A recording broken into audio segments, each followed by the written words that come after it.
गीशाद्यासु मनसः सर्पार्थानामुपक्रमे यं नत्वा कृतकृत्यास्यहूतं नमामि गजाननम् पार्थाय प्रतिबोधितां भगवता नारायणेन स्वयं व्यासेन ग्रथितां पुराणमुनिना मध्ये महाभारतम् अद्वैतामृतवर्षिणीं भगवतीम् अष्टादशाध्यायिनीम् अम्ब त्वामनुसन्ददामि भगवद्गीते भवद्वेषिणीम् मूकं करोति वाचालं पङ्गुं लङ्घयते गिरिं यत्कृपातमहं वन्दे परमानन्दमाधवम् सदाशिवसमारम्भां शङ्कराचार्यमध्यमाम् अस्मदाचार्यपर्यन्तां वन्दे गुरुपरम्पराम् योगिनं विश्वनाथाख्यम् अस्मत्तातस्वरूपिणम् आत्मलाभात् परं लाभं मक्तारं न कदाचन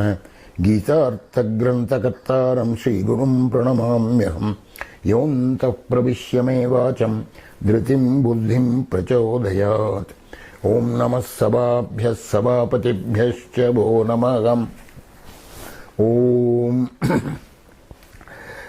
We are now in the fourth session of the Gita regimen for Advaitic living.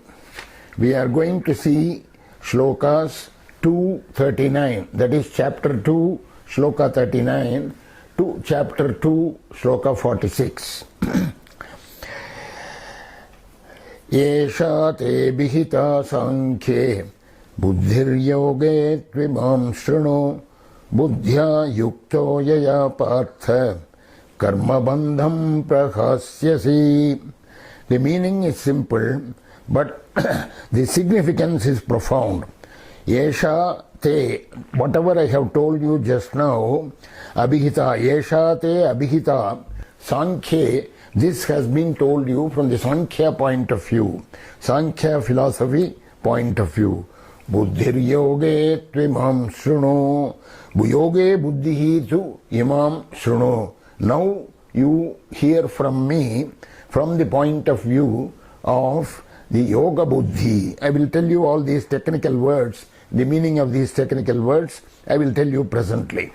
Buddhya yukto yaya partha, one who is unionized, that is in union with this yoga buddhi, buddhya yuktaha, yaya buddhya yuktaha, by this yoga buddhi, if one is unionized, one is in conformity with this yoga buddhi, karma bandham prahasyasi, karma bandham, the bondage of karma, prahasyasi, you will eradicate, you will release yourself, you will be rid of all bondage of karma.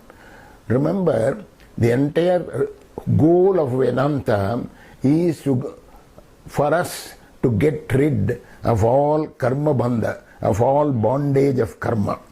So here he is talking of two great philosophies, Sankhya and Yoga.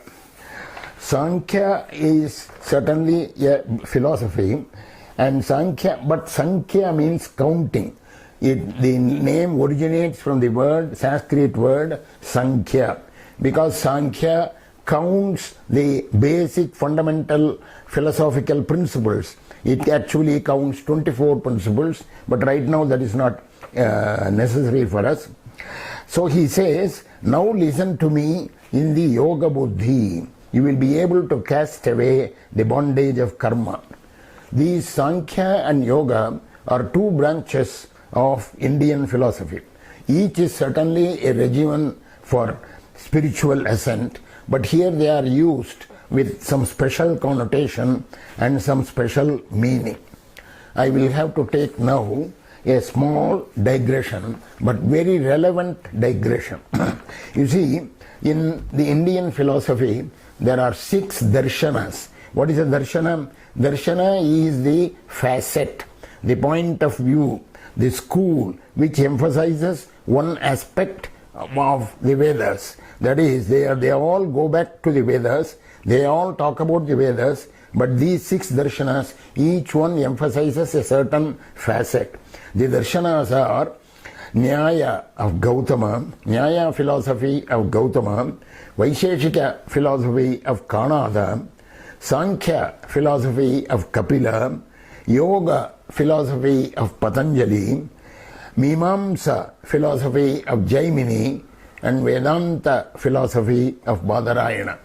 At various points of time, one of these philosophies probably was dominating in terms of the understanding by the scholars. As of now, in the modern days, it is the Badarayana's Vedanta philosophy that is the dominating philosophy. Each one of these philosophies has a set of sutras. Sutras means aphorisms. These aphorisms condense in a condensed way. They tell you everything about that philosophy, but somebody has to write a commentary or meaning, explaining these sutras. Actually, each one says that they are emphasizing the essential thought of the Vedas through intellectual reasoning.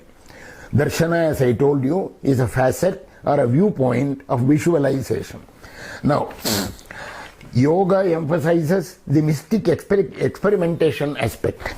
The Mimamsa Darshana emphasizes the Karmakanda aspect. Yoga emphasizes the experimentation, mystic experimentation. Mimamsa emphasizes Karmakanda aspect.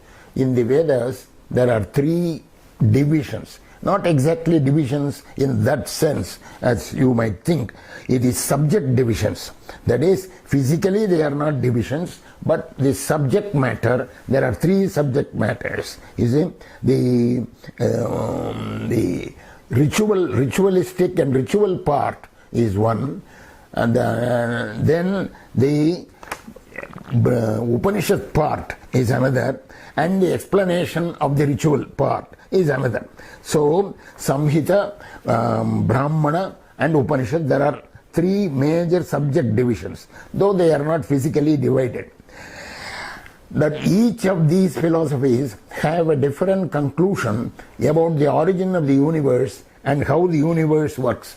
The Nyaya Vaisheshika, for example, concludes that the atoms are the material cause of everything, and God or Ishvara or whoever it may be, who is the supernatural power dominating over us, he is the effective cause. He only manipulates these atoms, and that is how the world is created. This is the Nyaya Vaisheshika conclusion, which is not relevant to our study of the Gita. So I will not talk about it anymore. But the Sankhya and Yoga philosophies are used by the Gita throughout. But the Sankhya and Yoga used by Krishna's Gita, they have some modifications from the traditional Sankhya and the traditional Yoga. Gita's own philosophy is Vedanta. Vedanta is the theme, the style and the basis of the Gita. Right? It differs from Sankhya. I will tell you presently. Now, the differences from traditional Sankhya is as follows. Sankhya talks about two fundamentals, Purusha and Prakriti. Prakriti is nature, all the forces of nature, all the five elements of nature and things like that. Purusha is the sentient part of the individual. Each individual has a Purusha in him, as a sentient person in him. You see, but in Vedanta does not accept that each individual has a different Purusha. Purusha is one only in Vedanta. It is, but Sankhya concludes that it is Prakriti, that is the nature which has sattva, rajas, tamas in it, and it puts together all these things. Purusha, the Purusha who dwells in the various individuals, it is the Purusha that puts together the sattva, rajas and tamas, and that is why creation happens. They do not accept that there is an Ishvara above, there is a God above who is doing the creation. This is the major difference between the Sankhya, traditional Sankhya and Vedanta. right? So, but the Sankhya that Krishna uses in Gita will say that there is only one Purusha throughout, and the creation is by Ishvara and not this Purusha. This Purusha is different from that Ishvara there. Similarly, there are differences from the Patanjali's yoga and the yoga that Krishna talks about. Krishna talks about Karma Yoga. You see, Krishna's yoga is intermingled with karma. Karma is the basis, action, all your the obligated karma. You see, so but Patanjali's yoga does not emphasize this part. In that way, there is that small difference.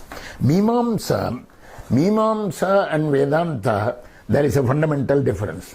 What is Mimamsa? You see, in fact, Vedanta is called Uttara Mimamsa because it happens at the end of the Vedas, and Mimamsa is all mostly in the earlier part of the Vedas where all the rituals. What does the Mimamsa say? Mimamsa says that the rituals are the most important thing. The whole Veda is about only the rituals. It is a ritual that does everything, right? It is if you do the rituals properly, the results automatically happen. They do not accept, the Mimamsa people do not accept that Ishvara, God, is the Phaladata. Phaladata means he distributes the fruits of actions. Shankara criticized Mimamsa for this purpose, that the Mimamsa people, that is the Purva Mimamsa. You know, Vedanta is called Uttara Mimamsa. This is Purva Mimamsa. The Purva, now, because Uttara Mimamsa is known by the word Vedanta, Purva Mimamsa is known by Mimamsa itself. So the Mimamsa which specializes, which emphasizes the ritualistic aspect of the Vedas, this is criticized by Shankara because the Mimamsa people do not accept the Ishvara, God, as the Phaladata. They are saying, you do the rituals, automatically the phala, the fruit will be there. So, but for all of these people, for all of the philosophies, casting away the bondage of karma and seeking the ultimate truth is the goal. For Gita and Advaita Vedanta, karma is necessary, of course, but only for chitta shuddhi, purification of mind. But for the Mimamsa people, karma is necessary, is not only necessary, it is the means and it is the goal. It is the final thing, karma. So, in the case, this is my digression about all these darshanas. So let me now tell you what is Gita Sankhya. In Gita Sankhya, renunciation with full knowledge of absolute reality is Gita Sankhya. Gita Sankhya, this old traditional Sankhya also talks about renunciation. The Gita Sankhya also talks about renunciation, but in the case of Gita Sankhya, it is renunciation with full knowledge of absolute reality. Jnanapekshastu sannyāsaha Sankhyam iti maya abhipreta. So says Shankara in the Bhashya of to Shloka number 5 of the 5th chapter. Jnanapekshastu sannyāsaha Sankhyam. Jnanapekshastu sannyāsaha. Renunciation with full knowledge of the ultimate. Now this is the knowledge we have been talking about in the past 37 shlokas. And as I told you, yoga is karma yoga. It is going to be talked about as buddhi yoga from shloka number 47. So now Krishna says, Yesha te bhita sankhe buddhir yoge trimam sruno. I have told you about from the Sankhya facet, Sankhya point of view. Now I will tell you about with the yoga point of view. Listen to me with that kind of orientation, yoga buddhi. And so immediately he praises. You see, before I go to that next shloka, one more point is there. This Sankhya and Mimamsa, you see, I told you Nyaya, Vaisheshika, we are not talking about it at all. Nyaya is logic and everybody uses, all the philosophies uses the logic propounded by Nyaya, but not their conclusions. So Nyaya, Vaisheshika, we are not going to refer to it. Sankhya and Yoga and Mimamsa we are going to refer. These three sometimes will be criticized. In fact, there is a Dr. Radhakrishnan who wrote the Indian philosophy book. He says there is a wrong notion that wrong notion among scholars that it is Shankara's philosophy which drove away Buddhism from this land, from the scholars of this land. Not so. There are two major authors, one Udayanacharyar and Kumarila Bhattar. Udayanacharyar belonged to the Nyaya philosophy, and the Kumarila Bhattar belonged to the Mimamsa philosophy. They both criticized Buddhism because Udayanacharya criticized Sankhya, Nyaya criticized Udayanacharya through his Nyaya philosophy. He criticized Buddhism because Buddhism did not speak of God at all, did not posit any God. Nyaya philosophy posited, started from the axiom that their God exists. And it tried to prove that through logic.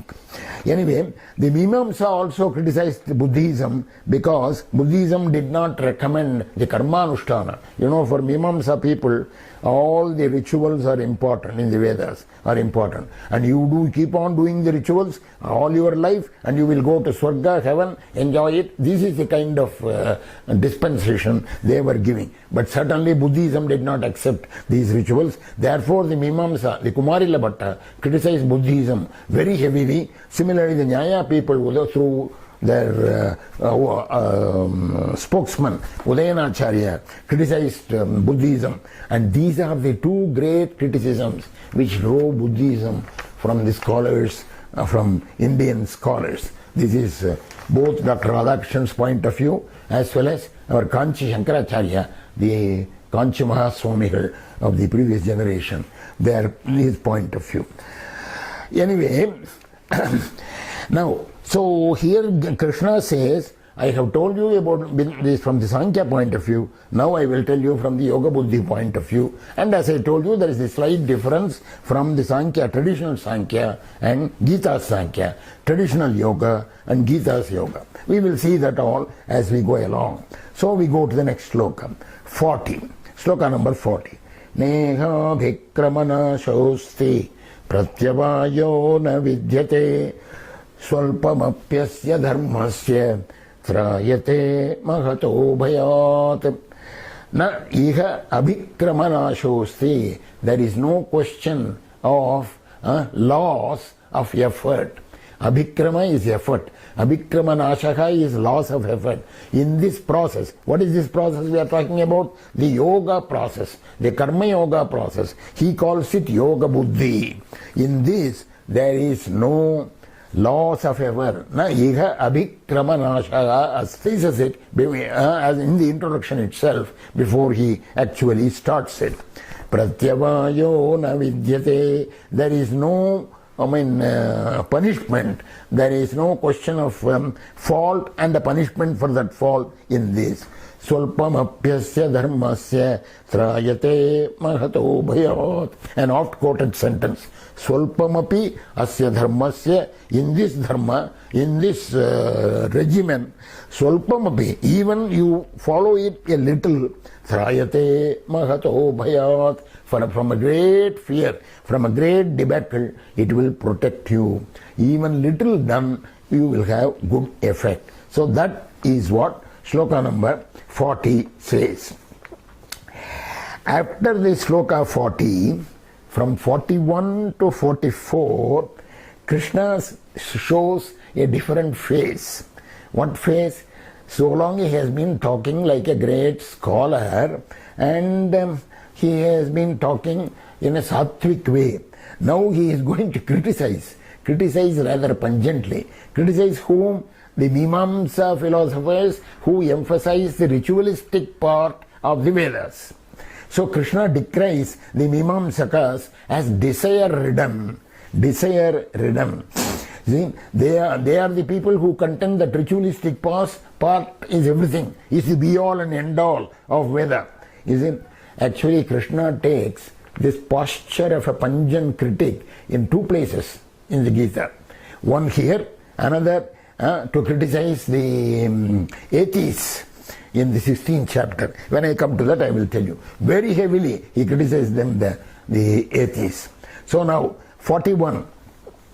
Vyavasayatmika buddhihi ekeha kurunandana.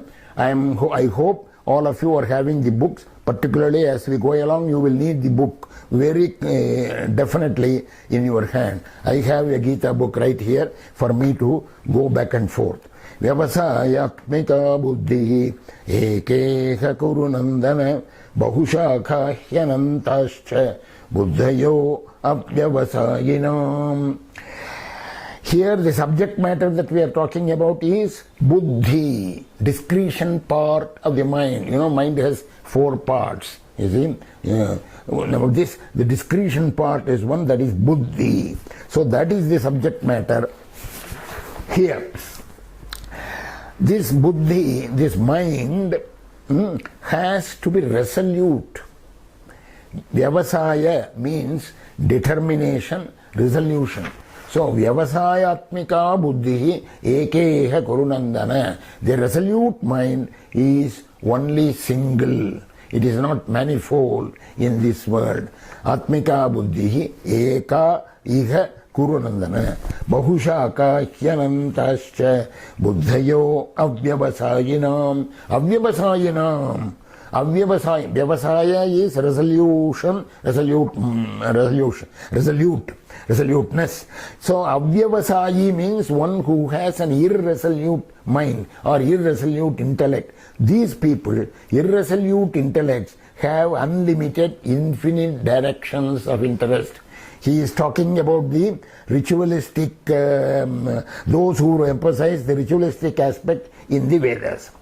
The resolute one is unidirectional towards a single truth. Vyavasaya atmika buddhi eka. The irresolute one on the other side has endless number, all prompted by desire. Right? All prompted by desire. Bahushaka hyanantash. Bahushaka, it has various branches. Anantasya, it is infinite. Buddhayaha avyavasayinam. So there is a comparison between resolute mind and irresolute mind. The irresolute one has endless number, all prompted by desire. Why? For it is attracted by material pleasures. You see, in the Vedas, the ritualistic part, what does it say? You do this yaga, you do this kind of propitiation of Varuna or this thing, then you will get this bliss, this kind of pleasure, this kind of enjoyment in heaven or something like that. So, one is attracted by these material pleasures. So, in this process, Krishna says, the Vedas are also a party to this downfall. These irresolute minds are attracted by these material pleasures. The Vedas themselves are encouraging you to do this because they promise 100 different things, 100 different enjoyments and pleasures. There are so many rituals in the Vedas. So they promise a lot of enjoyment in heaven, Swarga, for those who go by the ritualistic part of the Vedas. This is the motivation for Gita to criticize them, particularly in 42, 43, 44. Look at 42 and 43.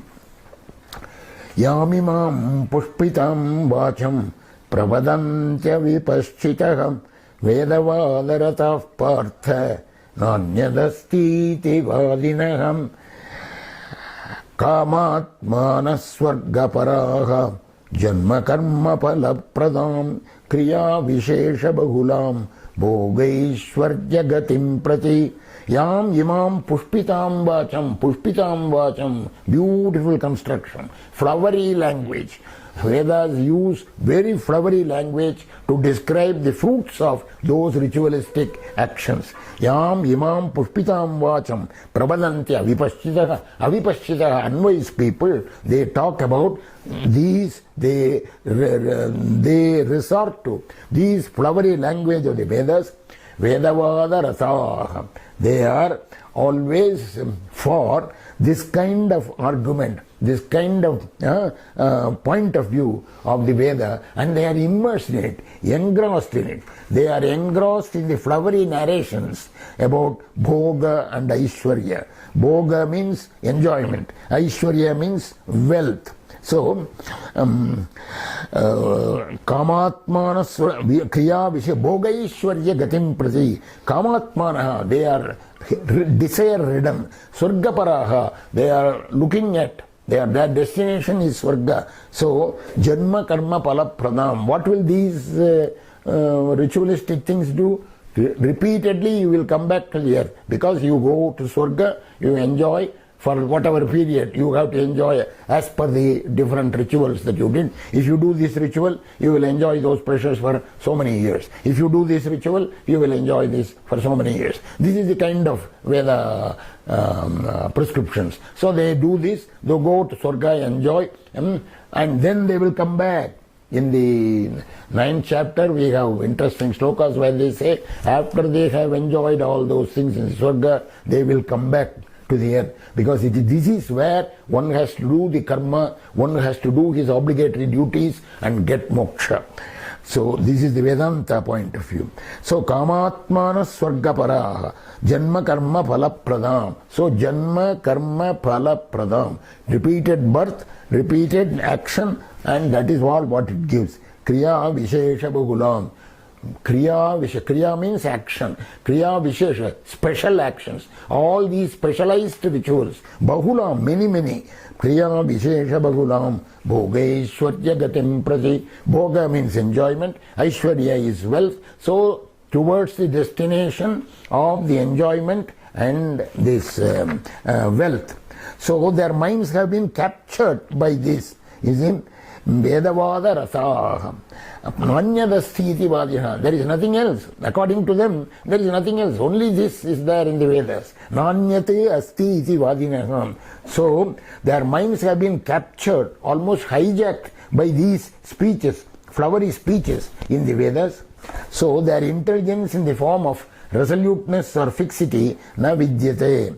Because they are Bhogaishwarya. Go to 44. Bhogaishwarya prasaktanam tayapahrita chetasam. Bhogaishwarya prasaktanam. Bhoga Aishwarya prasaktanam. Enjoyment, wealth, they are engrossed in that Aishwarya and wealth. Taya apahrita chetasam. Their minds have been captured, hijacked by this Vyavasaya Atmika Buddhi. Their resolute mind is not there. In their mind, there is no question of a resolution of intelligence. So, na vidyate, it never happens.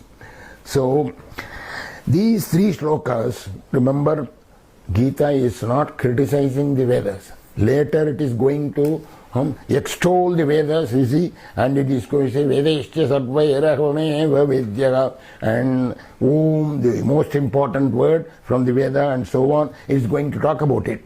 So all that comes later. But right here, the criticism is certainly there, but criticism not of Vedas, only of the too much emphasis, extraordinary emphasis, the sole emphasis on the ritualistic part.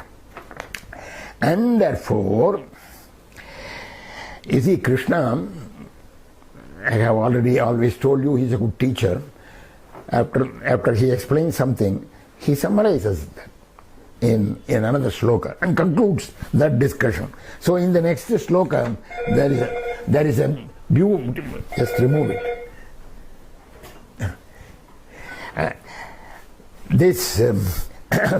There is a beautiful summary in this next sloka. Traigunya Vishaya Veda Nisraigumyo Bhavarjuna nirdvandvo nityasattvasso niryoga kshema atmavan.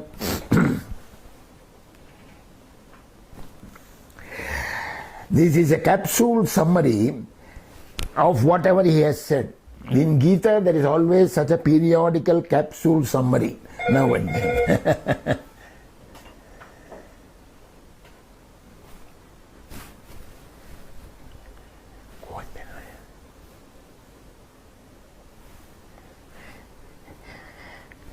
Okay. Traigunya Vishaya Ved. This is a very, very important shloka, this shloka. These capsule summaries which occur in the Gita now and then, they are actually 5-star shlokas. So here is one like that. Shloka number 45. Traigunya Vishaya Veda. So he is summarizing what he said just now. Vedas, the Vedas or their subject matter contains 3 gunas. It is about the 3 gunas, sattva, rajas, tamas. Traigunya Vishaya Veda. So their scope is the effect of the 3 gunas. Nistraigunya Bhava Arjuna. Underline that. Nistraigunya Bhava Arjuna. Hey Arjuna, Nistraigunya Bhava. Nistraigunya. Ni always is the negation. Nistraigunya. Transcend the 3 gunas. Transcend the 3 gunas. So rise above this, transcend the 3 gunas, become free from all dualities like good and bad, happiness and misery, whatever. Be always nirdvandvaha, no duality. Nirdvandvaha, nityasattvastaha, that is always, be always based in the quiet, untroubled state of Sattva. Sattva state is untroubled, peaceful, shanta, that state. Niryoga kshema atmavan. That is, yoga, when you talk of yoga kshema, there are 2 words there, yoga and kshema. Yoga is acquiring, acquisition, acquiring things. Kshema is protecting whatever you have acquired. So yoga and kshema, acquiring and protecting, getting and protecting. Be unconcerned. This is a great Vedantic teaching that is going to be emphasized very often throughout the Gita. Niryoga kshema atmavan. In fact, the full meaning of that you will not be able to understand right here, but slowly. Here he is starting point. Traigunya Vishaya Veda. The Vedas are only talking about the effect of the 3 gunas.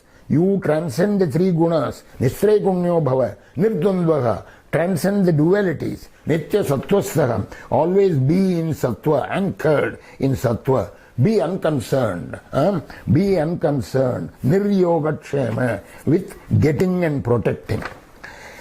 But look, this sloka seems to have a contradiction. In one breath it says Nistraigunya, that is, transcend the 3 gunas. And in the next line it says Nitya Sattvastaha. This kind of apparent contradiction will happen very often in Vedantic literature, particularly also in the Gita, and we have to carefully explain. So Nistraigunya means transcend the 3 gunas. Nitya Sattvastaha means always be in Sattva. Now where are you transcending? Why are you not transcending the Sattva? This is a very legitimate question that may occur to all of us. Well, instead of going into philosophy and answering this, I can tell you a story which Sage Ramakrishna uses at this point to explain this Nistraigunya and the Nitya Sattvastaha. There were 3 robbers. They robbed one person. Not only robbed him, they hijacked him. He was traveling somewhere. So this is a kind of concocted story in order to tell you the impact of this Nitya Sattvastaha and Nistraigunya. I am sure it is Sri Ramakrishna's concocted story. So it has very profound significance. So 3 robbers. He is going in a forest, right? And this man has been robbed by these three robbers, and he is taken far into the middle thickness of the forest and left there. Two of them ran away. But the third one did not run away. The third one was rather friendly. So he said, don't worry, I will take you back. Those fellows have run away with your money and everything, and I was also a party to that. Okay, but I will take you back. He doesn't know how to get out of this forest. I mean, no directions, no nothing. So this third robber said, I will take you safely out of the forest and leave you near your home. So he took him all the way, and they were out of the forest, and he was able to see his house and so on. So at that point, this third person, this third robber, wanted to go away. So this gentleman said, you have helped me so much, you have come all this way, why don't you come and have a cup of coffee? But he said, no, nothing, I cannot. I am also a party to that robbing and torturing you, so I have to go at this point. Hereafter you have to take yourself. And Saint Ramakrishna says, these three robbers are the Sattva, Rajas and Tamas. The fellows who ran away are the Rajas and Tamas. The Sattva fellow was with you till the last moment, and he brought you out of the samsara, and now he shows you the way. Now you have to go all alone. This is what it is. Sattva, Rajas, Tamas, you have to hold on to, you have to get rid of all three of them, but the Sattva has to be got rid of only at the last moment. You have to keep the Sattva along with you until almost the last moment. That is what it says here. Nistraya gunyo bhav Arjuna. You transcend the three gunas, but you cannot transcend the Sattva also. Though you have to do it, you do it at the last moment. Nitya Sattvasthaha. That is the meaning of Nitya Sattvasthaha. Niryogatshema, as I told you, how to be unconcerned about yoga and kshema. We will, the whole Gita is about that. We will talk about it as we go along. So for the present, you postpone it for understanding. Niryoga Shloka. Then the next one, 46, is a very important shloka. You will see presently. Yavan artha udapane sarvata samplutodake tavan sarveshu vedeshu brahmanasya vijanataha. Yavan artha udapane. Yavan artha udapane. Udapane is a small vessel with water, right? Vessel, tumbler, or a vessel, whatever, pot. Yavan artha udapane sarvata sampluto udake. When everywhere there is water, on all sides, sarvataha sampluto udake, it is flooded with water. When that is so, what is the use of this simple one vessel of water? It's no use. Tavan sarveshu vedeshu brahmanasya vijanataha. You see, whatever he has told you in the past 5 slokas, he is now giving to you as a kind of a metaphor. Tavan sarveshu vedeshu brahmanasya vijanataha. Vijanataha, the one who has realized, who realized the truth, who really understands Brahmana, such a Brahmana. For such a Brahmana, what is the use of all the Vedas? They are just like this small vessel of water which one keeps when there is water everywhere. He has understood the Brahman. He has got the realization. So for him, what is the use of these Vedas? This is the elementary first meaning of this Yavan artha udapane sarvatas samplutodake tavan sarveshu vedeshu tavan artha. Only that much is the use. Brahmanasya vijanata. For that Brahmana, for the one who knows.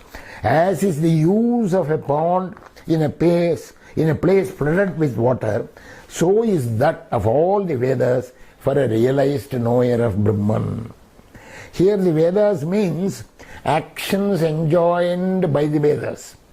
Vedokteshu karmasu, Shankara says this. So do not think that Vedas themselves are thrown like this. The ritualistic part of the Vedas and the idea that the ritualistic part is the be-all and end-all, that is what is criticized. Because Shankara right here he says, before one is fit for Jnana Yoga, that ultimate thing, one should have to do all the rituals, all the works, all the obligatory duties. Though these duties, these works are compared with a udapane here as a tumbler of water. So one can keep on finding different meanings in this. Jnaneshwar from the Maharashtra saint who has written what is called Jnaneshwari, an elaborate, one of the longest commentaries on the Gita.